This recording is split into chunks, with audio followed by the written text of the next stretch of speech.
legitimately 110%. This is no cap. This is no nonsense. This is no clickbait. I promise you none.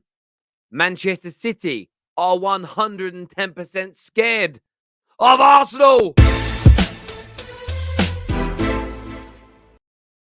Proof in the pudding. A big report here from the Football Insider states that Manchester City will not sell any more first team players to Arsenal.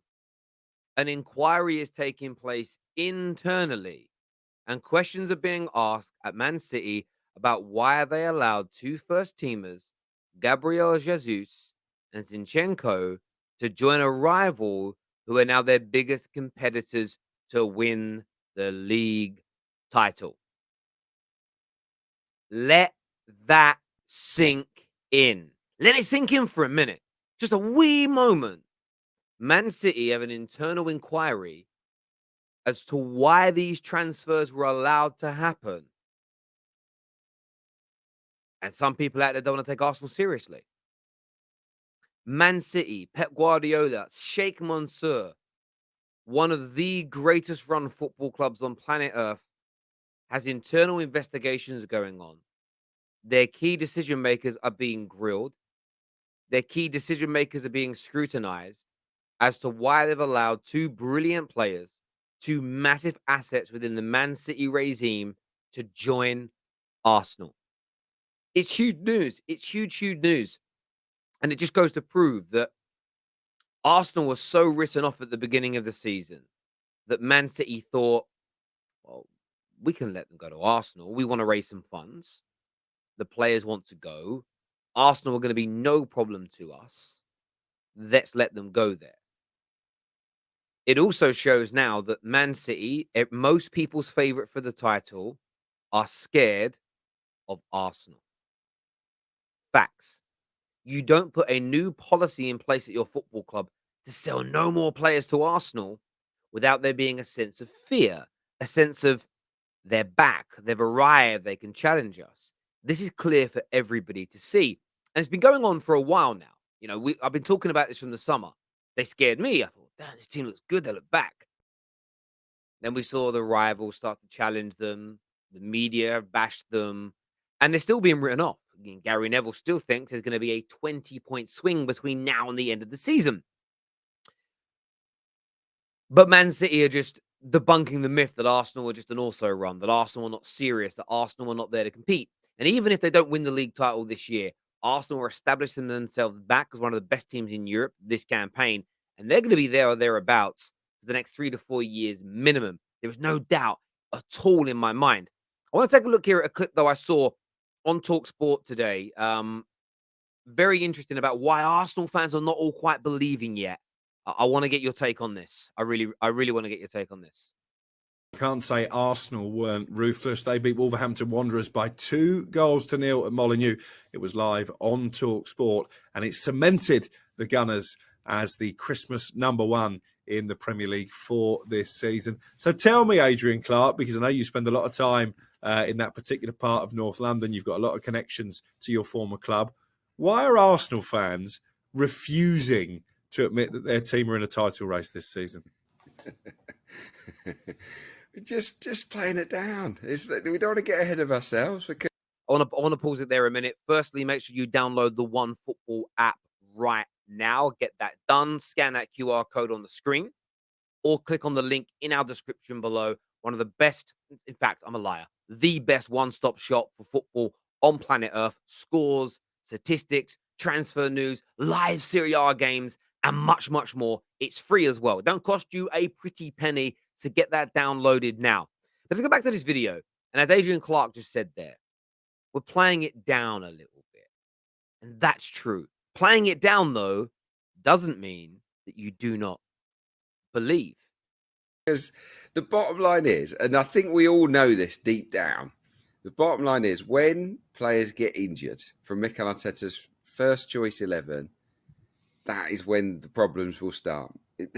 If Arsenal lose Thomas Partey to an injury or suspension, or Gabriel Jesus, or William Saliba, Bukayo Saka, these guys, then the ones who are on, in reserve aren't quite at the same level. Cities are. And that's a fair point.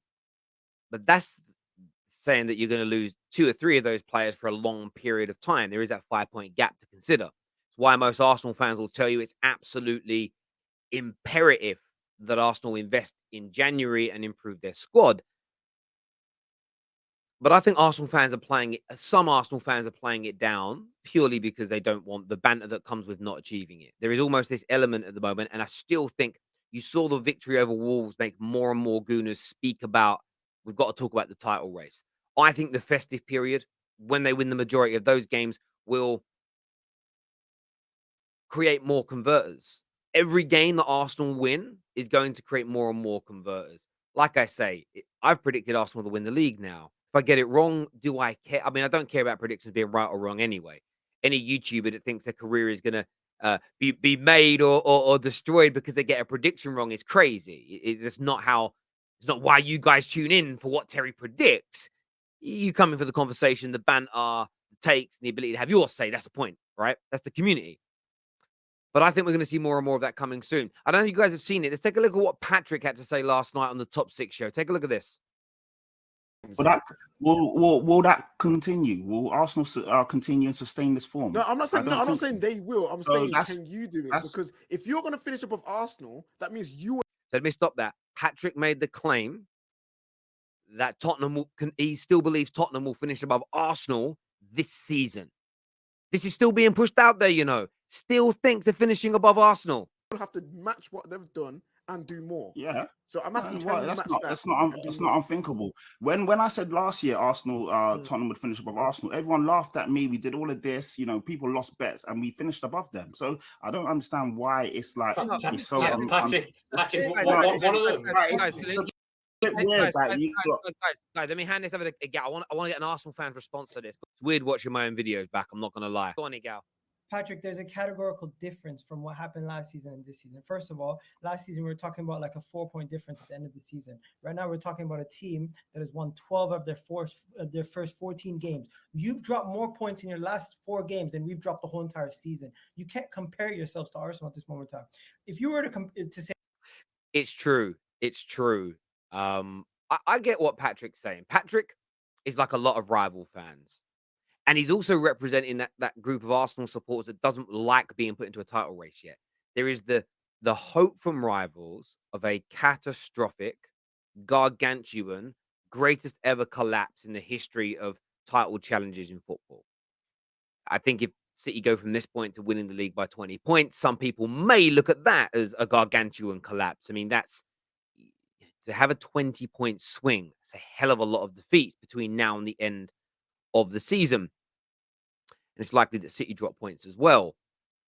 I think that people are ignoring consistently the growth and the improvement within this Arsenal team. And that's what really stands out to me massively there is that there's just hope that they're going to foul. You know, listen to Adrian Clark on Talk Sport, and the feeling is, yeah, if we get 3 or 4 injuries, though, we could be in big trouble. I've never seen this in football before.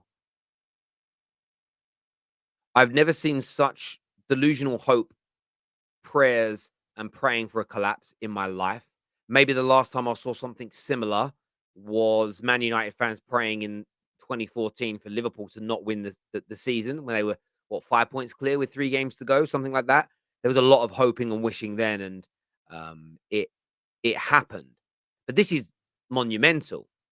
Spurs are not in a title race and won't be. Arsenal most certainly are. And there are still Tottenham fans that believe there's going to be a big enough collapse from the Gunners to allow them to leapfrog them in the league. This, for me, is, I mean, even just to finish in front of Arsenal now, that means Arsenal got a game in hand and you still need a 9-point swing. A 9-point swing with the way Tottenham play football against Arsenal, I don't see it. Now, yes, they could have 4, 5, 6 major injuries to their first team and fall away. How often does that happen? And secondly, when did we start assessing football in that way? When did we start saying in football, I believe Brazil can win the World Cup unless 5 or 6 of their first team players get injured? It's not how you assess football. We know that injuries are a part of the season. Injuries will happen. Suspensions will happen for all teams. So that's part of your prediction. You know there's going to be injuries. So can Arsenal win the league? The answer is yes or no.